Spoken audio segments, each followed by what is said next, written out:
DHA और हुकूमत पाकिस्तान इस वक्त आमने सामने आन पहुंचे हैं। एक लड़ाई शुरू हो चुकी है।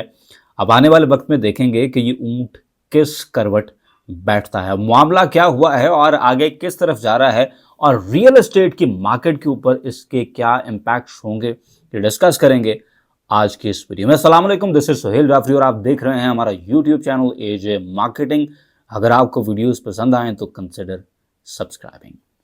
जनाब, आप सबको पता है कि एक फेडरल एक्साइज ड्यूटी लगाई गई थी नए प्लॉट्स की बुकिंग के हवाले से, और ये जो एक्साइज ड्यूटी थी ये 5% के लिहाज से लगाई गई थी। ये फेडरल एक्साइज ड्यूटी, इसको चैलेंज कर दिया है डीएचए ने, और ये केस इस वक्त इस्लामाबाद हाई कोर्ट में पड़ा हुआ है और इस केस के ऊपर जरा चल रही है। मामलात को हम बड़ा क्लोजली देख रहे हैं कि आगे ये मामलात किस तरफ जाएंगे। और मुझे ये लगता है, जिस तरह से मैंने एक टाइमलाइन आपके सामने ड्रॉ की थी कि किस तरह से की पॉलिसी रेट कहाँ किस रेंज के अंदर आएगा, कहाँ कौन सा प्रोजेक्ट किस तरह से मुकम्मल होगा, और उसी के साथ साथ अब ये जो एक नया कट्टा खुला है इस केस का, ये एफईडी वाला केस भी जब इंशाल्लाह कंक्लूड होगा तो ये सारी चीज़ें एकदम से यूनिसन में आएंगी और फिर डीएचए गंधारा यानी डीएचए 9 की बुकिंग का आगाज होने जा रहा है। तो वॉच लिस्ट के अंदर जहां पर आपने और चीजें रखी हुई हैं ये चीजें भी रख लें।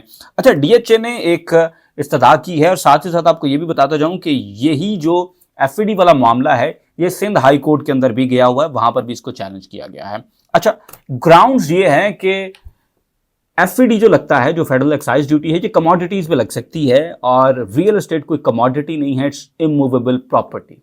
जो फाइल्स हैं, प्लॉट्स हैं, ये इमूवेबल प्रॉपर्टी है, ये कमोडिटी नहीं है। कमोडिटी में आप समझ लें कि कोई आप अजनास खरीद लें तो वो कमोडिटीज़ के अंदर आ जाती हैं। तो कमोडिटीज़ के ऊपर तो आप एफईडी लगा सकते हैं, लेकिन इमूवेबल प्रॉपर्टी के ऊपर आप किस तरह से, किस कानून के तहत एफईडी लगा रहे हैं, इस ग्राउंड के ऊपर चैलेंज किया गया है। मामला आमिर फारूक साहब के इस्लामाबाद हाई कोर्ट के अंदर इस वक्त ज़ेर समाअत है। बहस और तकरार इसके ऊपर जारी है। एफबीआर को इंगेज कर लिया गया है कि एफबीआर वाले बताएं जनाब कि ये किन ग्राउंड्स के ऊपर ये मामला हुआ है। और ऑफ कोर्स एफबीआर को ये तमाम तर टारगेट्स, ये तमाम तर हदफ जो हैं वो गवर्नमेंट ऑफ पाकिस्तान की तरफ से दिए गए थे कि आपने इस तरह से इतनी टैक्स रिकवरी इस मद के अंदर करनी है, और ये करना और वो करना, वो तमाम तर मामला हम सब जानते हैं। तो जनाब, एफबीआर ने इससे पहले भी 7E वाला मामला भी कुछ ऐसा ही किया था, और इस 7E वाले मामले को पंजाब में चैलेंज किया गया था। और इस 7E के मामले की वजह से, बाय द वे, प्रॉपर्टीज़ के सेल परचेज में, मैं सोसाइटीज़ की बात नहीं कर रहा हूँ, लेकिन जो लोकल एरियाज़ की प्रॉपर्टीज़ थी उनमें काफ़ी ज़्यादा मुश्किलात लोगों को आ रही थी। कुछ जगहों पर, कुछ सोसाइटीज़ में भी ये इशू था, लेकिन फिर भी काफ़ी जगहों पर 7E की वजह से भी मसाइल थे। तो ऑन टॉप ऑफ दैट फिर ये एफईडी, तो अब 7E ऑलरेडी चैलेंज हुआ था और इसके अगेंस्ट फैसला आ गया था एक दफ़ा पंजाब की हाई कोर्ट से, लाहौर हाई कोर्ट से, और उसके बाद अब इस्लामाबाद हाई कोर्ट में एफईडी को चैलेंज किया गया है। और वंस अगेन जो मैं इसे डीएचए की लॉन्च के साथ कनेक्ट कर रहा हूँ वो इसी बेसिस के ऊपर है कि इसे इस्लामाबाद के अंदर ही क्यों चैलेंज किया गया है। ठीक है, ये एफईडी जो है ये कहीं और भी चैलेंज हो सकता था ना। ठीक है, जिस तरह सिंध में अलग से चैलेंज हुआ पड़ा है, लेकिन यहाँ इस्लामाबाद में क्यों? क्योंकि इस्लामाबाद, समझ रहे हैं आप, मामला जो हैं वो डीएचए 9 गंधारा वाले इधर आएंगे। तो अब जनाब सीन ये है कि मेरा टेक इस पे क्या है। देखें, मेरा टेक सबसे पहले तो इसके ऊपर ये है कि अगर ये एफईडी लगता है तो सबके लिए लगना चाहिए, और अगर ये एग्जैम्प्ट होता है तो फिर सबके लिए एग्जैम्प्ट होना चाहिए। इसमें आप किसी भी तरह की कोई लाइन ड्रॉ ना करें, जिस तरह से इससे पहले बहुत सारे मामलात के अंदर कुछ लाइंस ड्रॉ की गई हैं कि अगर आप सर्टन फैमिलीज से हैं या आप एक सर्टन बैकग्राउंड से आ रहे हैं तो फिर आपके ऊपर ये टैक्सेस नहीं लगते, अदरवाइज बाकी सारे जितने जिन्ना रगड़ा लग रहा है उन्हें रगड़ा लगे। तो ये मामलात नहीं होने चाहिए, इक्वालिटी होनी चाहिए।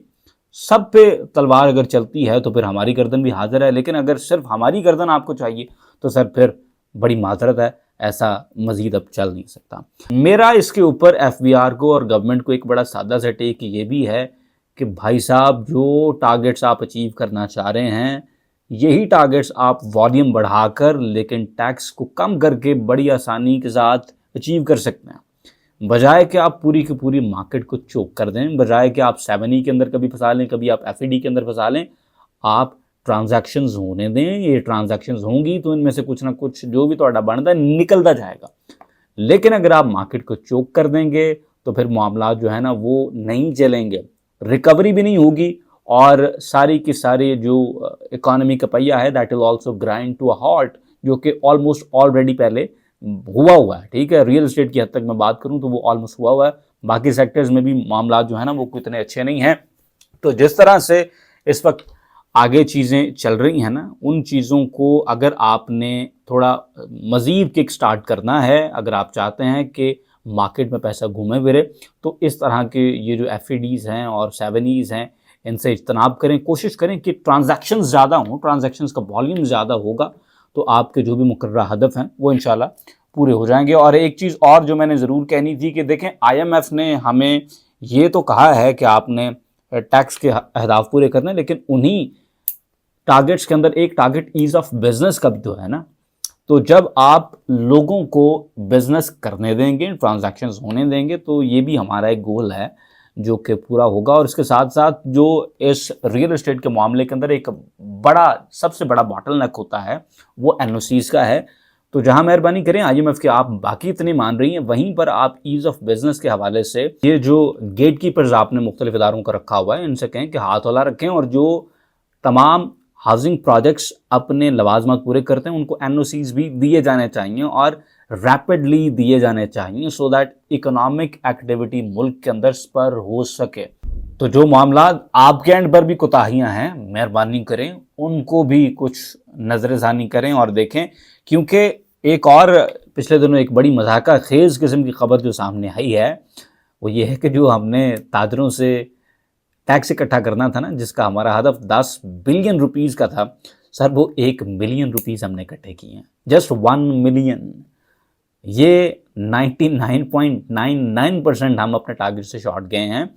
तो हम तो रियल एस्टेट वाले आपके हाथे चढ़े हुए हैं, हमारी तो गर्दन आपके हाथ में है, हमें तो आप जब चाहें गर्दन मरोड़ लेते हैं, दबोच लेते हैं। तो जनाब बाकी भी बैठे हैं ना, उनसे भी कुछ टैक्स निकलवा लें और हमारा चलने दें, कुछ नहीं होता। ये प्लॉट्स जो हैं ये बड़ी इसेंशियल चीज़ है घर बनने के लिए, और पाकिस्तान जिस तरह से 25-26 करोड़ लोगों का मुल्क है, यहाँ पर हाउसिंग चाहिए। यहाँ पर पुट्ठी सीधी गलियाँ के हेदाकार 5 फुट ऊंचा, किसी दी थड़ी ने आधी गली मान ली है, इस तरह की ही अगर आप चीज़ें चाहते हैं तो फिर ठीक है, लगे रहो। बिकॉज आबादी को घर चाहिए, आबादी फैलेगी, आप जो मर्जी करते रहें यार। तो अगर कहीं पर वेल ऑर्गेनाइज्ड किस्म की सोसाइटीज़ बन रही हैं जहाँ पर लोगों को सस्ती ज़मीन भी मिले और लोगों को अच्छा मयार ज़िंदगी भी मिले, तो उस इंडस्ट्री को फ्लरिश करने दें, फ्लरिश करने दें। ये टैक्सेस के मार्जिन आप कहीं और से भी निकाल सकते हैं। तो एक बड़ा मुस्बत कदम है ओवरऑल कि एफईडी जो है इसे चैलेंज किया गया है और रियल एस्टेट मार्केट के लिए इट्स गोना बी इंशाल्लाह गुड थिंग, ताकि ये जो बैरियर्स हैं ये नीचे आएँ, ट्रांजैक्शंस बढ़ें, पैसा मार्केट में घूमेगा, and when the money will revolve and rotate in the market, eventually it will start sticking to some hands as well, जिसमें आप भी हैं, मैं भी हूं और बहुत सारे शहरी मौजूद हैं। आज के वीडियो से सिर्फ इतना ही, इंशाल्लाह आपको मिलेंगे अगली वीडियो में। अपना बहुत सा ख्याल रखें, अल्लाह हाफ़िज़।